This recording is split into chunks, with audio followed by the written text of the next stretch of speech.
जय माता दी आप सभी को। तो जानते हैं 8वें दिन हमें कौन सा अध्याय करना चाहिए। 11वां अध्याय हमें करना चाहिए। तो चलिए जानते हैं। जयकारा लगाते हुए बोल साचे दरबार की जय। जयकारा शेरा वाली दा बोल साचे दरबार की जय। जय जय श्री राधे। तो हमें 8वें दिन 11वां अध्याय करना चाहिए माँ कालरात्रि का, जिसको चलिए शुरू करते हैं। देवताओं का देवी की स्तुति करना और देवी का देवताओं को वरदान देना। माँ ऋषि मेधा कहते हैं दैत्य के मारे जाने पर इंद्र आदि देवता अग्नि को आगे करके उस समय अभिष्ट की प्राप्ति के कारण उनके मुख खिले हुए थे। देवताओं ने कहा, हे शरणागतों के दुख दूर करने वाली देवी तुम प्रसन्न हो। हे संपूर्ण जगत की माता तुम प्रसन्न हो। विश्वेश्वरी तुम विश्व की रक्षा करो, क्योंकि तुम इस चराचर की ईश्वरी हो। हे देवी तुम संपूर्ण जगत की आधार रूप हो, क्योंकि तुम भी पृथ्वी रूप में भी स्थित हो और अत्यंत पराक्रम वाली देवी हो।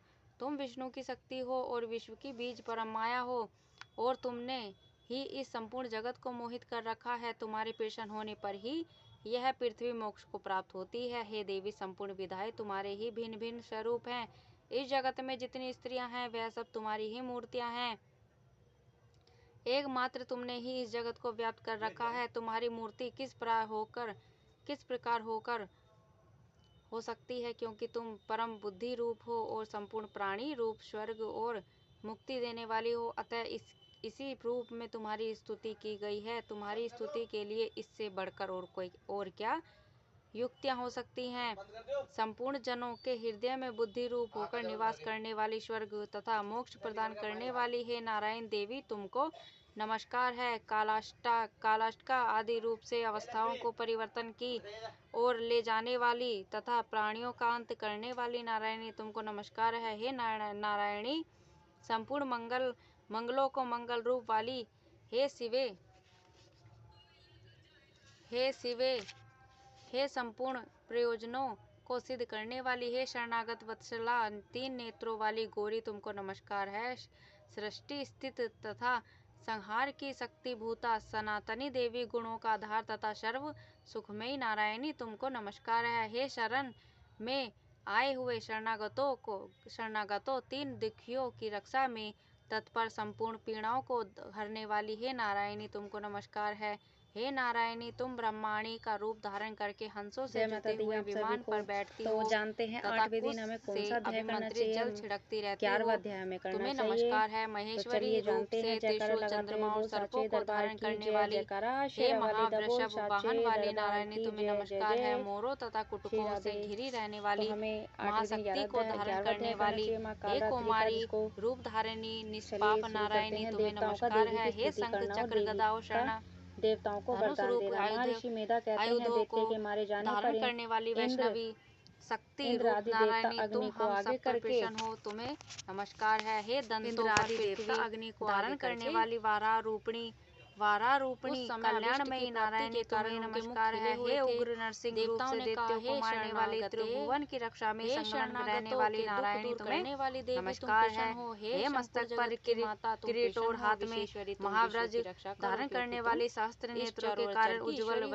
वृत्रासुर के प्राण हरने वाली इंद्र शक्ति हे नारायणी तुम्हें नमस्कार है। हे शिवदूती स्वरूप से दैत्यों के और अत्यंत पराक्रम महामद को नष्ट करने वाली हे घोर रूप वाली हे महाशब्द वाली हे नारायणी तुम्हें नमस्कार है। और तुमने दाढ़ों के कारण विकराल रूप मोहित कर रखा है। तुम्हारे प्रसन्न होने पर मुख ही वाली यह मुंड माला से विभूषित मुंड मर्दनी चामुंडा रूपा नारायणी तुम्हें नमस्कार है। हे लक्ष्मी लज्जा महाविदा श्रद्धा पुष्टि स्वधा ध्रुवा महारात्रि तथा महाविदा रूप इस जगत को नारायणी तुमको नमस्कार है।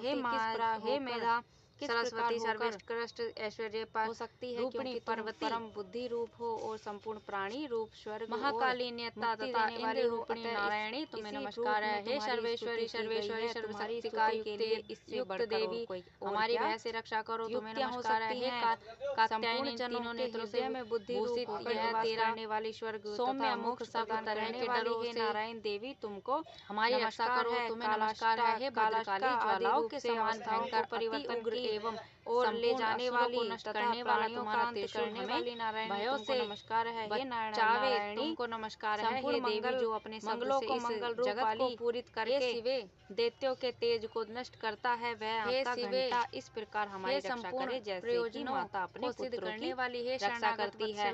हे चंडिके वाली असुरों के रक्त और चर्बी से चर्चित हो स्थित आपकी तलवार है, संहार की शक्ति वह हमारा मंगल करे। हम तुमको नमस्कार करते हैं। हे देवी तुम जब नारायण होती हो तो संपूर्ण रोगों को नष्ट कर देती हो। जब शरणागतों और जब रुष्ट हो जाती हो तो संपूर्ण वंचित कामनाओं को नष्ट कर देती हो। देवी संपूर्ण पीड़ाओं को हरने वाली और जो मनुष्य तुम्हारी शरण में जाते हैं उन सब नारायणी तुम ब्रह्माणी कभी विपत्ति धारण करके नहीं आती, बल्कि तुम्हारी शरण में गए हुए मनुष्य दूसरों को आश्रय देने अभिमंत्रित जल हो जाते हैं। अनेक रूपों से बहुत नमस्कार है महेश्वरी, अनेक रूपों से बहुत प्रकार की मूर्तियों को धारण करने के लिए धर्म द्रोही महावृषभ का वाहन वाली नारायण किया है। वह तुम्हारे सिवा और कौन कर सकता था। चतुर्दशी विधाएं को धारण करने वाली चारों वेद तुम्हारे ही धारणी पाप नारायणी तुम्हें उनमें तुम्हारा ही वर्णन है। चक्र गदा और शरण वो जहाँ राक्षस विषैले सर्प शत्रुगण है वहाँ और धारण करने वाली वैष्णवी तुम साथ रहकर इस नारायणी तुम रक्षा करती हो। हे विश्वेश्वरी है। हे दंतों पालन करने वाली धारण करने वाली वारा रूपिणी विश्व को धारण करती हो। कल्याण में इसलिए ब्रह्मा विष्णु नमस्कार है। हे उग्र नरसिंह रूप से दैत्यों को मारने वाले त्रिभुवन की रक्षा में नमस्कार करने वाली नारायण तुम्हें को आश्रय देने वाले बन जाते हैं। मस्तक पर हे देवी तुम प्रसन्न हो जाओ। महावज्र को धारण करने वाली हमारी रक्षा के कारण उज्ज्वल हमारे वृत्रासुर के प्राण हरने वाली इंद्र शक्ति है। सदा हमारी रक्षा करती रहो। हे सिंह जगत के पाप नष्ट करो के और पापों तथा महामद को नष्ट करने वाली है महामारी वाली है महाआदि बड़े वाली है नारायणी तुम्हें नमस्कार करो। दाढ़ों के कारण विकराल कर दो महाविश्व की पीड़ा को हरने वाली देवी शरण में पड़े हुए मुंड माला से विभूषित हो मुंड मर्दिनी चामुंडा रूपा नारायणी तुम्हें नमस्कार है। हे लक्ष्मी लज्जा महाविदा श्रद्धा में तुमको वर देने के लिए ध्रुवा महारात्री तथा महाविदा आपकी जैसी नारायणी तुमको नमस्कार है। हे तुमको दूंगी हे मेधा देवताओं ने कहा हे सर्वेश्वरी त्रिलोकी के निवासियों रूपिणी पर्वती समस्त पीड़ाओं को तुम इसी प्रकार हरती रहो और हमारी महाकाली इसी प्रकार नष्ट करती रहो। देवी ने नारायणी तुम्हें नमस्कार है। हे सर्वेश्वरी सर्वेश्वरी सर्वशक्ति 28वें योग देवी जो हमारी बहस से रक्षा करो तुम्हें नमस्कार है। हे काशुंभ उत्पन्न होंगे तीनों नेत्रों से नंद गोप के घर यह तेरा यशोदा के गर्भ से मुख सब तरह के डर पर्वत पर शुभ और निशुंभ का संहार रक्षा करो तुम्हें नमस्कार है। हे भद्रकाली ज्वालाओं के समान पृथ्वी पर अवतीर्ण एवं संपूर्ण असुरों को नष्ट करने वाला तुम्हारा त्रिशूल हमें परिचित नामक दानवों का नाश चावे तुमको नमस्कार है। हे देवी जो अपने समय मेरे दास जगत को पूरित करके लाल होंगे दैत्यों के तेज को नष्ट करता है। इसके पश्चात स्वर्ग में देवता और पृथ्वी पर मनुष्य मेरी स्तुति करते हुए मुझे रक्तदंतिका कहेंगे।